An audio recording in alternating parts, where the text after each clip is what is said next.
this one is probably the deepest of all the buys that we're going to be talking about, but also the least expensive of all the ones we're talking about.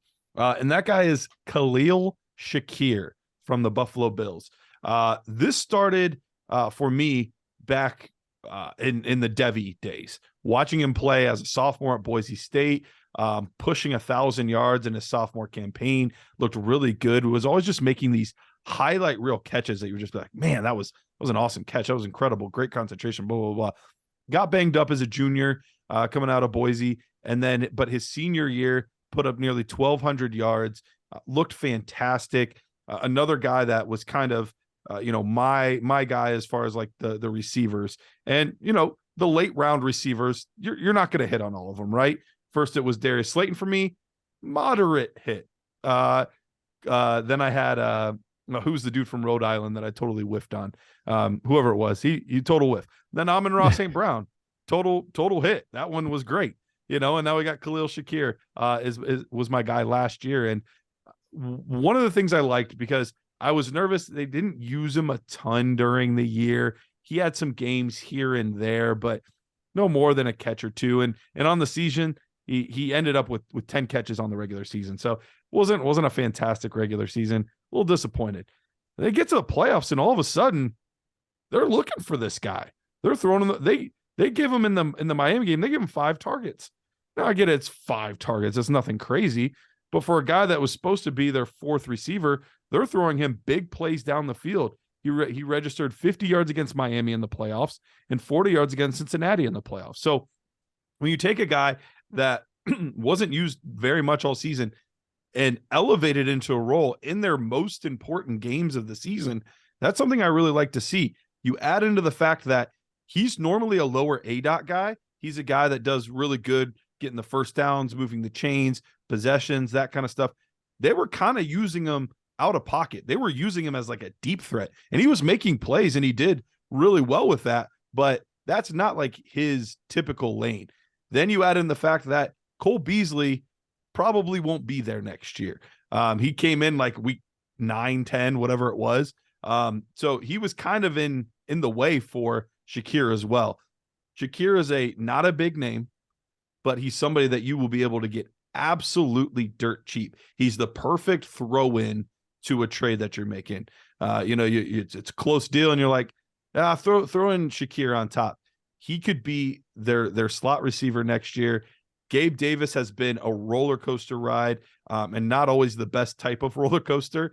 It's like one of those ones where like the bar like moves up a little bit more than you wanted to on the way down, and feels a little sketchy. And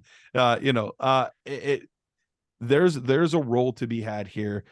If he takes it, if he develops like I think he will, I think he could be a very, very solid player. Will it ever be a wide receiver 1? No. But could he be a very solid wide receiver for your fantasy football teams? I think he could. Throw-in guy, or, you might be able to get him for like a 4th round pick, late 3rd round pick, something very inexpensive to get Khalil Shakir. Yeah, probably later than a 3rd. I don't think I'd give up a 3rd for Khalil Shakir. Probably not. Most likely a 4th. I like him as a throw-in player. And this is most likely a 2024 play, with layering that icing on the cake here in 2023 as well. We saw some of that in the playoffs. Gabe Davis, I believe this is going to be his last year in Buffalo, unless he signs an extension. And that can go both ways, where like if he has a really good year, he's not resigning in Buffalo because they probably won't pay him the money. Rose Shakir.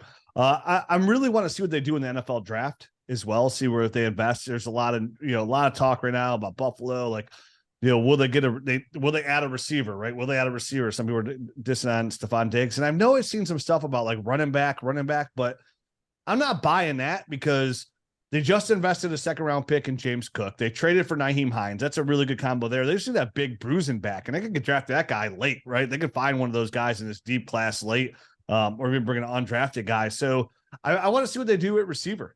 And when they go there, if they invest anything higher than like a 3rd round pick or up, that would make me a little bit more worried about Shakir. But if not, yeah, I mean, I'm all in. And I think what you have to do, what's nice about Shakir and Garrett, is you have the liberty to wait, because he's the perfect like draft day trade, right? Like you see who has him on there. You're up in the 4th round. Like, hey, anybody want this pick? all your league mates are like, "Hey, I want this pick because it's a deep class," and you just find that guy with Shakir. I'm like, "Hey, man, I'll give it to you. I'll take Khalil Shakir." I'm like, "I'll give you this." Like, no, it's got to be a young guy. I got to get some upside here. Give me Shakir. So yeah, I like it, man. I like what I saw of him on the playoffs, and his tape was good enough for me coming out where I have no problem investing like this minimum of an investment to see if I can get any return on it, even as my wide receiver 4 in the 4th round. I'm totally okay with that. Definitely if a guy like Gabe Davis goes down, or God forbid, Stephon Diggs does, and he gets elevated into a much bigger role, then you're talking probably mid-range wide receiver 2 production with Josh Allen there. Yeah, I mean, that Stephon Diggs contract, I mean, he's not going anywhere. Right now, he's looking at $45 million of dead money against like a $20 million cap hit.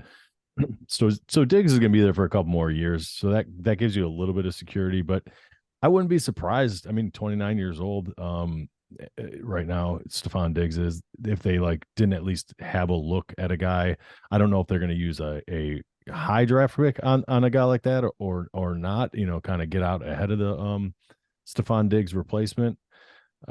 So I mean, I like the Shakir buy. I do think he's like a worthwhile guy. I liked his tape. I didn't like it as much as you, Garrett, but I think he showed in the playoffs a little bit more than I thought he had. I thought he was kind of more of a slot guy, and that was all he was going to be at the NFL level. But I think they're using him downfield and stuff like that in the playoffs, and hopefully that kind of role grows, almost into a Gabe Davis type of role, and Gabe can kind of take his inconsistencies elsewhere, right? And then then they're eventually looking at him as a wide receiver 2, and then the Stephon Diggs kind of replacement can come naturally in the next couple of years. And the wide receiver 2 in this offense is valuable. That's you get him now, you get him on the cheap. I think that is a nice long-term investment, as long as you're not looking for too much from him. I think, if you're looking at him, hey, this guy's going to be my wide receiver 4, maybe he'll have some wide receiver 3 upside. I think that's kind of the kind of guy he is. Yep. So if you can get him cheap, I think it's a great buy.